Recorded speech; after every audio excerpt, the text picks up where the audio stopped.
فرض کیجئے 5-7 بھائی ہیں، ان میں سے 2 بھائیوں میں جھگڑا ہو رہا ہے.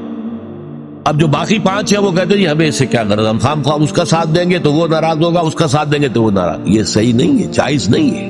صلح کراؤ. دیکھو حق کی کیا بات ہے، فاصلحوا بینہما، صلح کراؤ ان کے مابین. یہ تو پہلی دفعہ ہو گئی. اب دوسری دفعہ اسی قانون کی کیا ہے؟ فَإِن بَغَتْ إِحْدَاهُمَا عَلَى الْأُخْرَى، پھر اس کے بعد اگر ایک گروہ زیادتی کرتا ہے دوسرے پر، فَقَاتِلُوا الَّتِي تَبْغِي، تو اب لڑو تم اس کے ساتھ کہ جو بغاوت کر رہا ہے.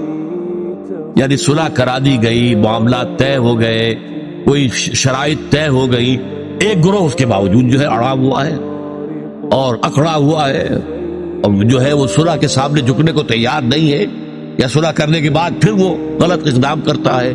تو اب اس کا کیا مطلب ہے کہ اب یہ جھگڑا 2 فریقوں کے درمیان نہیں رہا، بلکہ وہ در حقیقت پوری امت کو چیلنج کر رہا ہے.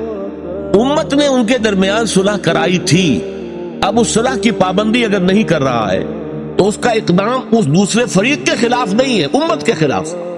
لہذا تمہارا کام یہ لڑو، جو فریق حق پر تھا اس کے ساتھ ہو کر اس سے لڑو کہ جو زیادتی کر رہا ہے، جو صلح کی حدود سے تجاوز کر رہا ہے، جو صلح کے بعد بھی ظلم جو ہے اس کے اوپر اڑا ہوا ہے.